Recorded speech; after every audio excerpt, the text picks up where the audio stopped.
You'll never fix inflammation if you keep making these 5 common mistakes. For years, I lived in pain, on meds, and working in the medical system. I'm a pharmacist. Before I found out the hard way that some of these things that I considered truths weren't. You know, most people think if they just eat healthy whole grains and take the meds, the inflammation's going to disappear. And let me just tell you, that's not how it works, especially in my case. So, you know, common mistake number 1 is not knowing the difference between hunger and cravings. If you are being led by cravings, and that's how you decide what nutrition you're going to put in your body, you're not giving yourself much of a chance, because those cravings are not always going to be healthful foods. A lot of times they're not going to be, especially if you're on the standard American diet with all these processed foods that are literally engineered to hijack your brain and give you maximum pleasure every time you eat them.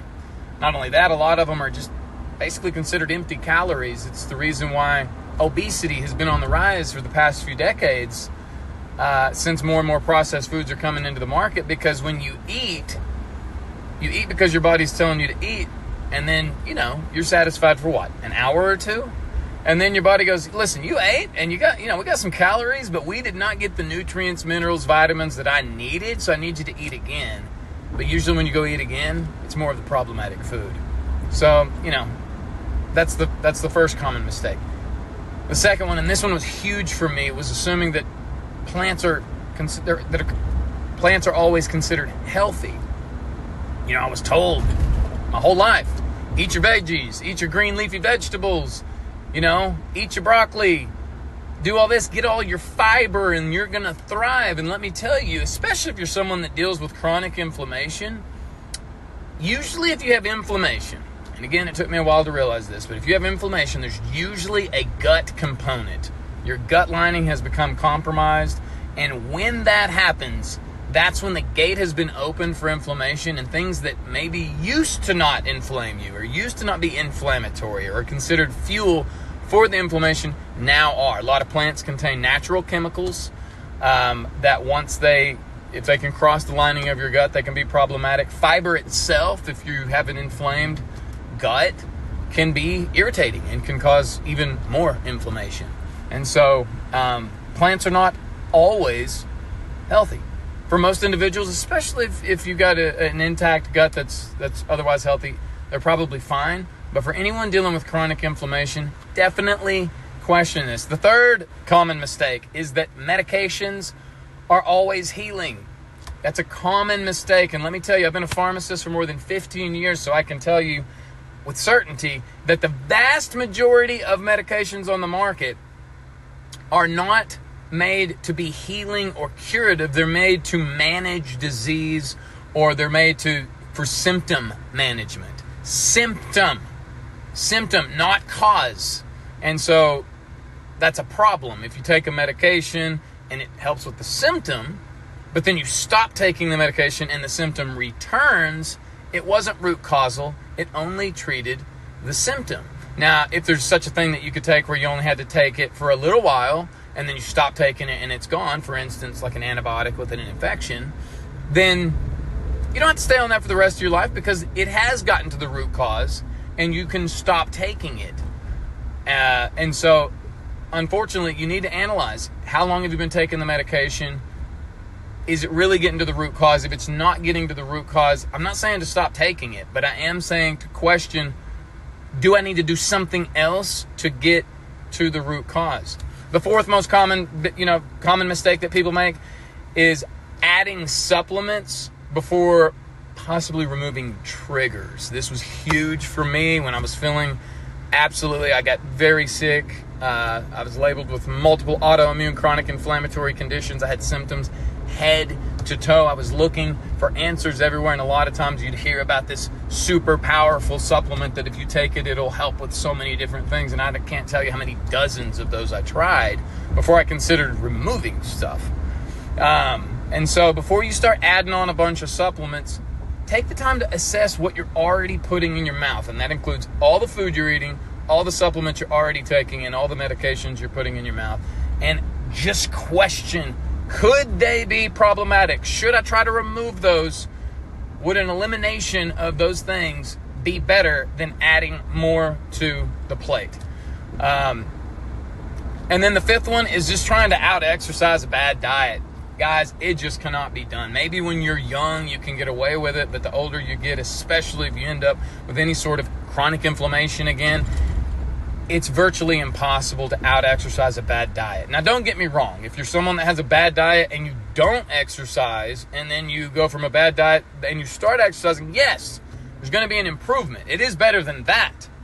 But to out-exercise a bad diet and hope that all your symptoms that are probably rooted in inflammation are going to go away, it's just not going to happen, because that diet is adding fuel to the fire and it's causing chronic inflammation. And so you're going to be continuously battling against that, even if you're working out 7 days a week. So those are the big five. Now, let me take a step back here and tell you kind of more about my story. Like I said, I got sick. I started going to doctors and I started trying to get answers. I had full faith that the medicine was going to save me because, again, I'm a pharmacist. When I started going, I got referred to several specialists before I ended up with a rheumatologist that diagnosed me with these autoimmune chronic inflammatory conditions. I had symptoms head to toe, including, and I'll just give you a short list, psoriatic lesions on the back of my scalp and on my arms. I had TMJ, I had cervical pain in my neck, extremely severe cervical pain and inflammation in my neck. I had rheumatoid swelling on several joints in my hands and my feet. I had several spots up and down my spine, not just the cervical spine at my neck, but also all the way down. I had sacroiliitis down by my pelvis, and I also had bilateral ankle swelling. I had GI problems, bloating. I had brain fog. I had chronic fatigue. I was definitely depressed, even though I didn't know it. It was head to toe, and the reason why it was head to toe and it wasn't just one part of my body was because it was systemic chronic inflammation. And little did I know that what I was putting in my mouth every single day was fuel to the fire, even though for the first 25, 30 years of my life, it was fine. It didn't cause a problem. When my gut became compromised, it was very problematic. I didn't know it, and eventually I was, after more than a decade of suffering, going all the way to the Mayo Clinic and not getting any answers, I was told I might not be around much longer if this thing continued to progress as rapidly it was going. So I got very desperate. Through a series of colleague interventions, someone mentioned, you might want to try the carnivore diet. I know it sounds crazy, but I've heard some really powerful stuff about it, especially for people in your condition when everything's going wrong with this chronic inflammation. And, you know, it's probably worth looking into. And I thought, this is the craziest thing I ever heard. I'm going to be constantly, constipated every day. I'm not going to have any fiber. All this red meat sounds extremely inflammatory. That's what we're taught. That's what I learned in pharmacy school.